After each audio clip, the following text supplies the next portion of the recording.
Hello and welcome back to Dronacharya IS YouTube channel. I'm Dr. Daman Benipal presenting you all daily current affairs covering 24th March 2022. इस video lecture में हम आज के the Hindu newspaper में आए हुए वो सभी इम्पॉर्टेंट न्यूज़ आर्टिकल्स कवर करेंगे जो कि हमारी UPSC preparation point of view से इम्पॉर्टेंट हैं. So let's begin with it. तो चलिए शुरुआत करते हैं. आज का हमारा पहला news article Indian economy point of view से इम्पॉर्टेंट है and this article is about India's goods export.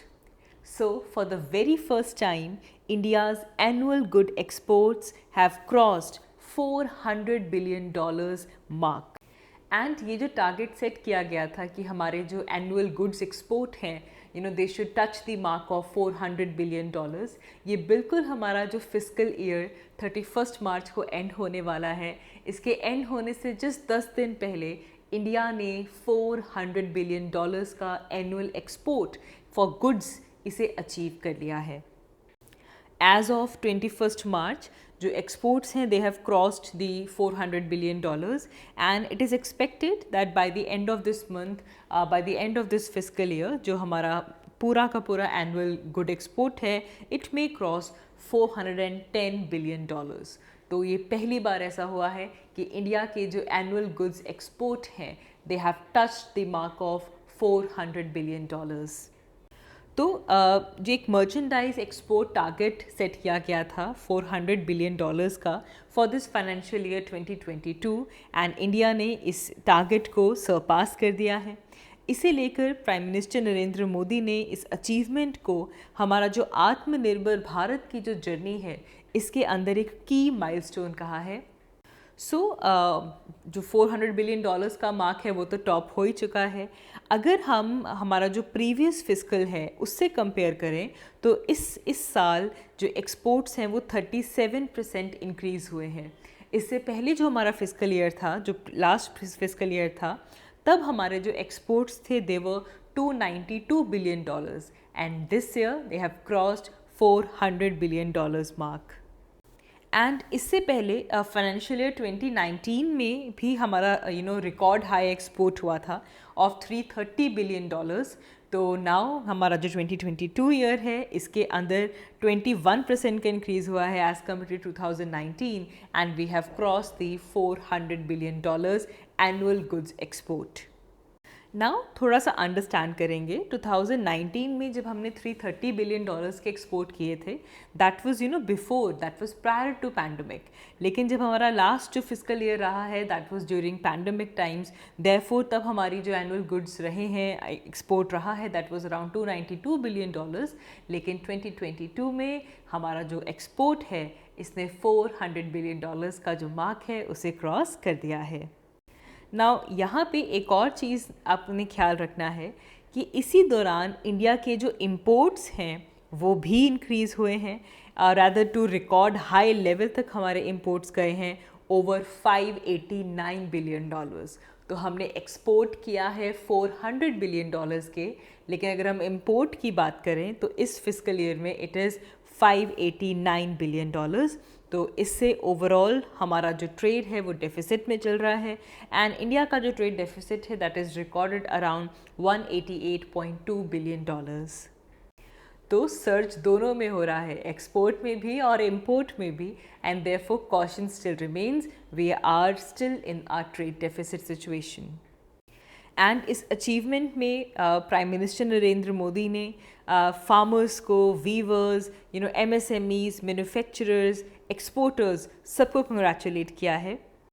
सो जो प्रिलिमिनरी एनालिसिस हुआ है इसका वो यही शो करता है कि ऑल्दो कमोडिटी प्राइसेस वर इंक्रीजिंग, लेकिन साथ ही में एक्सपोर्ट्स में राइज हुआ है और काफ़ी ज़्यादा goods including automobile components, motor vehicles, cereal preparations, buffalo meat, rice, carpets, processed fruits, juice, इन सब का जो ओवरऑल एक्सपोर्ट वॉल्यूम है वो इंक्रीज़ हुई है.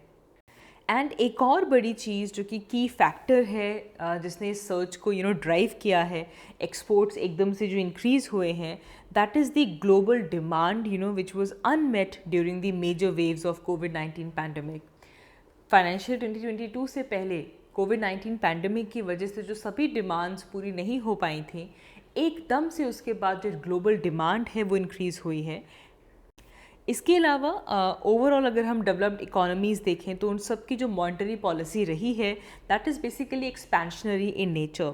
इसकी वजह से, क्योंकि जो कोविड-19 का जो इकोनॉमिक इम्पैक्ट था उससे डील करने के लिए डेवलप्ड कंट्रीज़ की जो मॉनेटरी पॉलिसी रही है that was expansionary in nature, and this also boosted the demand for Indian exports. एक और चीज़ यहाँ पे नोट करेंगे कि हमारा जो टोटल एक्सपोर्ट हुआ है उसके अंदर इंजीनियरिंग गुड्स ने सबसे ज़्यादा कंट्रीब्यूट किया है। नियरली 50% से हमारे जो इंजीनियरिंग गुड्स हैं वो इंक्रीज़ हुए हैं, एंड इट इज़ एक्सपेक्टेड कि सिर्फ और सिर्फ अगर हम इंजीनियरिंग गुड्स के एक्सपोर्ट की बात करें तो it will hit $110 billion mark. Similarly हमारे जो इलेक्ट्रॉनिक गुड्स का एक्सपोर्ट है वो भी राइज़ हुआ है बाय 42.8%। अगर हम हमारे इस फिस्कल के फर्स्ट 11 मंथ्स देखें तो 42.8% की ग्रोथ हमारे जो इलेक्ट्रॉनिक गुड्स एक्सपोर्ट हैं इसमें हुआ है। सिमिलरली जेम्स एंड ज्वेलरी, इनका एक्सपोर्ट भी इंक्रीज़ हुआ है बाय 57.3%, एंड ओवरऑल जो गोल्ड प्राइसेस जो इंक्रीज़ हुए थे उसकी वजह से even James and jewellery export भी राइज हुआ है। नाउ इसके बाद अगर हम पेट्रोलियम प्रोडक्ट्स के एक्सपोर्ट की बात करें so that also grew by 147.6%, and इसको बहुत ही स्टेडीली ड्राइव किया गया because of increase in crude oil prices. इनके अलावा engineering goods, electronic goods, petroleum products, James and jewellery, इसके अलावा हमारे जो ऑर्गेनिक और इनऑर्गेनिक केमिकल्स हैं यहाँ पे भी स्ट्रॉन्ग ग्रोथ हुई है, plus readymade garments, meat and dairy products along with this marine products, इन सब के अंदर जो हमारा एक्सपोर्ट बास्केट है इन सब में काफ़ी अच्छी ग्रोथ देखने के लिए मिली है। इसे लेकर even commerce and industry minister Piyush Goyal ने भी हाईलाइट किया कि जो इंडिया फ्री ट्रेड एग्रीमेंट्स की जो नेगोशिएशंस चल रही हैं इसकी वजह से भी जो एक्सपोर्ट है उसे बूस्ट मिला है। Let's say if you talk about UAE, तो यूएई में हमारी जो शिपमेंट्स जाती हैं दे इंक्रीज्ड बाय 65%, एंड क्योंकि इंडिया और यूएई के बीच में फ्री ट्रेड एग्रीमेंट की नेगोशिएशंस चल रही थी, एंड यूएस के साथ भी हमारा जो एक्सपोर्ट है वो इंक्रीज़ हुआ है। इसके अलावा जो सिग्निफिकेंटली हमें मार्च में जो टारगेट ये अचीव हुआ है इसमें एक बड़ा फैक्टर है high commodity prices, and specially अगर हम क्रूड ऑयल और गोल्ड की बात करें तो इनके प्राइसेस काफ़ी हाइक हुए हैं। They have also contributed significantly in the growth of our total value of export. Right now अगर हम देखें तो रशिया यूक्रेन कॉन्फ्लिक्ट की वजह से जो ग्लोबल इकोनॉमिक रिकवरी चल रही थी it is under headwinds. However जो इंडिया के एक्सपोर्ट हैं for the upcoming fiscal, particularly अगर हम इलेक्ट्रॉनिक्स मशीनरी एक्सपोर्ट्स की बात करें तो इसके ऊपर थोड़ा सा इसका असर हो सकता है, and these are the major key growth areas we talk about the annual export. तो ओवरऑल जो कमोडिटी प्राइसेस इंक्रीज़ हुए उससे पहले जो पैंडमिक रिस्ट्रिक्शंस थी they were subsiding the demand, and after that जो इकोनॉमिक स्टिमुलस पैकेजेस दिए हैं गवर्नमेंट्स ने इसकी वजह से स्ट्रॉन्ग रिकवरी हुई है डिमांड में, that ultimately led to more exports for India. And इस अचीवमेंट को even made in India blockbuster plus collective show of strength भी कहा गया है, क्योंकि इसके अंदर सभी सेक्टर्स आए हैं, चाहे मैन्युफैक्चरर्स हो, फार्मर्स हो, एमएसएमईज हो, every sector has contributed in the increase of growth, and India ने पहली बार ये जो अचीवमेंट है, ये जो मार्क है of exports being at $400 billion, इसे अचीव किया है। आगे बढ़ते हैं। हमारा next news article disaster management act 2005 से रिलेटेड है। नाउ बेसिकली 2004 में सुनामी डिज़ास्टर के बाद डिज़ास्टर मैनेजमेंट एक्ट 2005 को इनैक्ट किया गया, एंड 2005 में इनैक्ट होने के बाद इसे फर्स्ट टाइम इन्वोक किया गया on March 24, 2020 after the onset of the pandemic. तो March 24, 2020 से लेकर डिज़ास्टर मैनेजमेंट एक्ट के अंडर ही जो ऑर्डर्स हैं वो इशू किए गए। डिज़ास्टर मैनेजमेंट एक्ट की जो नोडल मिनिस्ट्री है that is ministry of home affairs. तो इस पैंडमिक को डील करते हुए मिनिस्ट्री ऑफ होम अफेयर्स ने डिज़ास्टर मैनेजमेंट एक्ट के अंडर ऑर्डर्स दिए and ministry of home affairs was basically following the directions of national disaster management authority. Now इसके चलते 2020 में जो नेशन वाइड लॉकडाउन लगा that was under this act, जो distribution हुई ऑक्सीजन की डिफरेंट हॉस्पिटल्स में वो भी इसी एक्ट के अंदर हुआ। सेकेंड वेव के दौरान भी मिनिस्ट्री ऑफ होम अफेयर्स ने डिज़ास्टर मैनेजमेंट एक्ट के प्रोविजंस के थ्रू ही इस पैंडमिक को कंट्रोल किया। नाउ आज डिज़ास्टर मैनेजमेंट एक्ट 2005 न्यूज़ में है बिकॉज इसे लेकर यूनियन होम सेक्रेटरी ने इन्फॉर्म किया है that disaster management act 2005 will not be invoked in India after March 31st। मतलब 24 मार्च 2020 से लेकर जो हमारा डिज़ास्टर मैनेजमेंट एक्ट 2005 इन्वोक किया गया था, it will and on March 31st 2022। And इसे एंड इसलिए किया जा रहा है बिकॉज ओवरऑल जो कोविड-19 सिचुएशन है उसमें इम्प्रूवमेंट आई है। गवर्नमेंट की जो प्रिपेयर्डनेस है to deal with such pandemic वो इम्प्रूव हुई है, जिसके चलते 31 मार्च 2022 को डिज़ास्टर मैनेजमेंट एक्ट जो इन्वोक किया गया है अब उसे एंड किया जाएगा।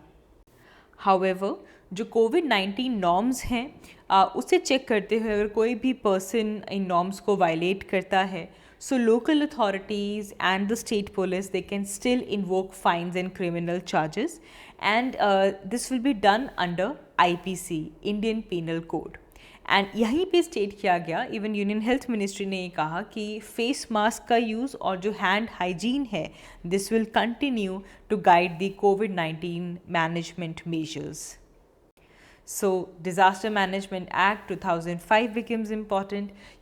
This act for the first time introduced a legal framework for disaster management in India, and इसकी जो nodal ministry है that is Ministry of Home Affairs. और for a prelims point of view, this act is important. आगे बढ़ते हैं। हमारा next news article international relations point of view से important है। अगर हम यूनाइटेड नेशन सिक्योरिटी काउंसिल की बात करें तो इस मंथ के लिए जो प्रेसिडेंसी है that is with United Arab Emirates UAE, and इस दौरान एक सिग्नेटरी इवेंट हुआ एंड जिसमें यूनाइटेड नेशंस और league of Arab states in दोनों के बीच में कोऑपरेशन को लेकर ये मीटिंग कंडक्ट की गई। It's a very signatory event. जिस टाइम पे UAE United nation security council की प्रेसिडेंसी कर रहा है, उस टाइम पे यूनाइटेड नेशंस की cooperation with league of Arab Nations को लेकर ये मीटिंग की गई। एंड इस मीटिंग के दौरान इंडिया के फॉरेन सेक्रेटरी हर्ष श्रिंगला ने एक statement the that India and Arab would share a civilisational relationship, and साथ ही में वहाँ पे जो कंट्रीज़ हैं उनके रिलेशंस में जो नॉर्मलाइजेशन हो रही है उसे इंडिया ने वेलकम किया।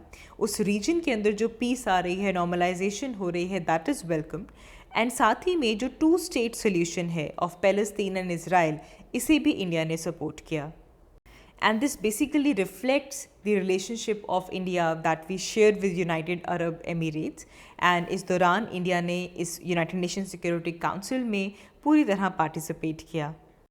ताकि जो अरब एरिया है यहाँ पे एक कॉम्प्रिहेंसिव कोऑर्डिनेशन हो सके फील्ड लेवल पे, एंड स्पेशली पोस्ट कॉन्फ्लिक्ट वहाँ पे पीस बिल्डिंग हो सके, जिसके अंदर रिकन्स्ट्रक्शन, इकोनॉमिक डेवलपमेंट होनी ज़रूरी है। फॉर दैट यूनाइटेड नेशंस और लीग ऑफ अरब स्टेट्स के बीच में कोऑपरेशन होना बहुत ज़रूरी है। नाउ इन एफर्ट्स के साथ जो रीजनल स्टेबिलिटी है वो आएगी, एंड साथ ही में ये भी फोकस किया गया कि विमेन और जो माइनॉरिटीज़ हैं उनके वेलफेयर के ऊपर हमें ज़्यादा ध्यान देना होगा।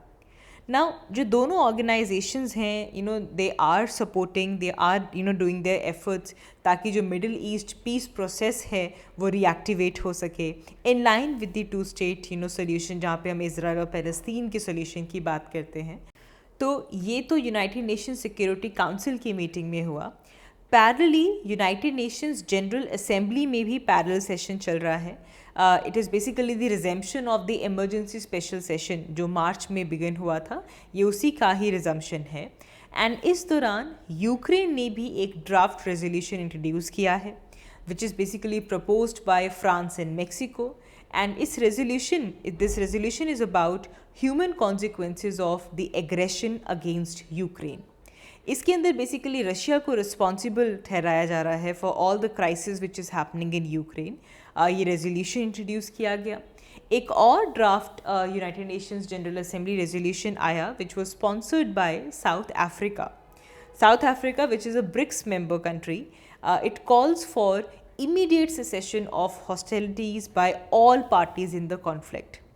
Well, यहाँ पे एक चीज़ इम्पॉर्टेंट है कि जो साउथ अफ्रीका ने जो स्पॉन्सर किया है इस रेजोल्यूशन को, it does not name Russia, it talks about all the parties in conflict without naming Russia. Again, Indian government has refused to support any resolution at United Nations body that basically criticizes Russia. As this entire issue is very critical, like a vote in favor of one of the resolution would be a sign that India is willing to shift its position. Now यहाँ से League of Arab States important हो जाता है. League of Arab States को Arab League भी कहा जाता है. It is basically a voluntary association of countries, mainly those people who are Arab speaking और जहाँ पे Arabic एक official language है, उन countries की एक voluntary association है. It states that the aim of this League of Arab State is to strengthen the ties among the member states and जो policies हैं उनको लेकर coordinate करना and एक common good की तरफ उन policies को direct करना.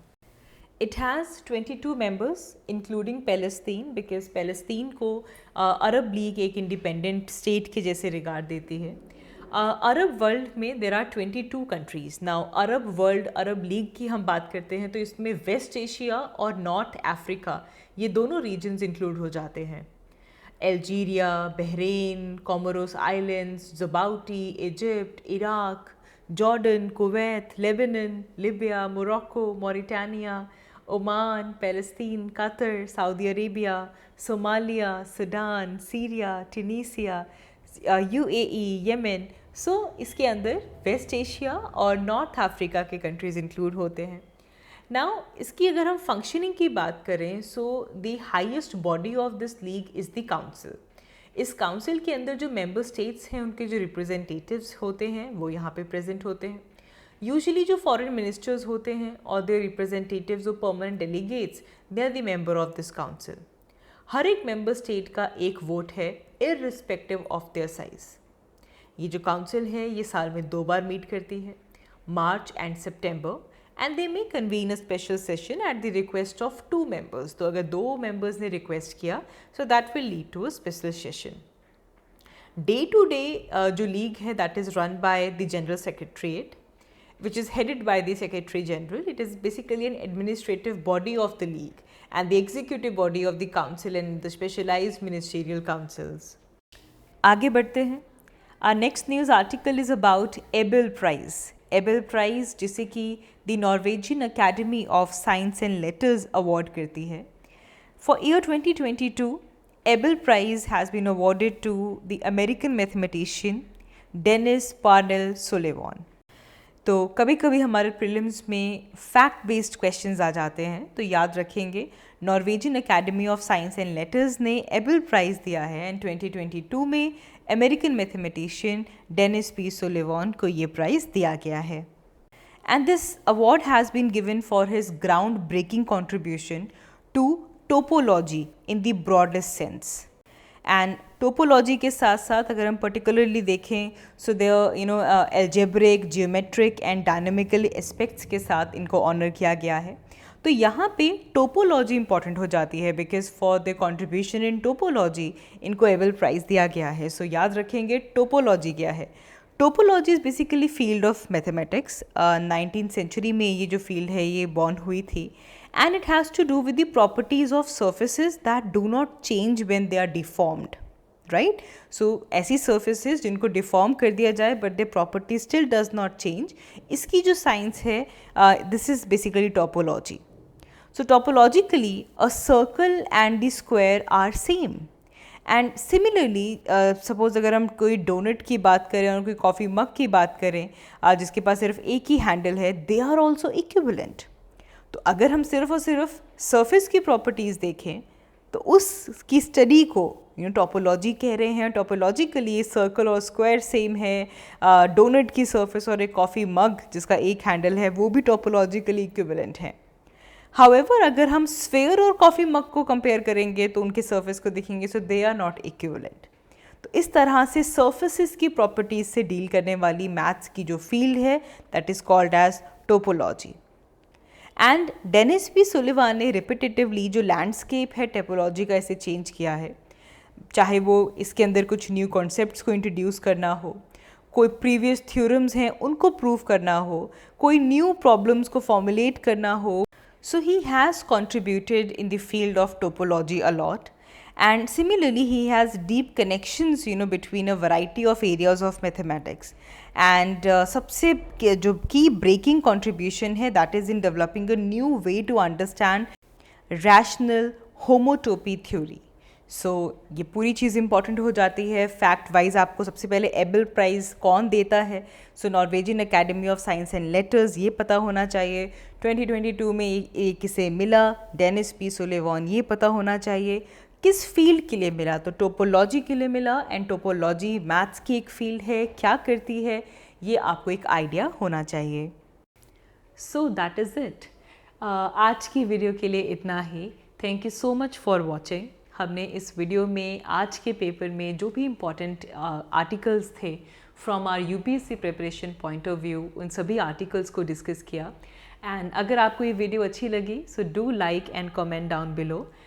Thank you so much for watching. I will see you in my next one. Thank you, good luck.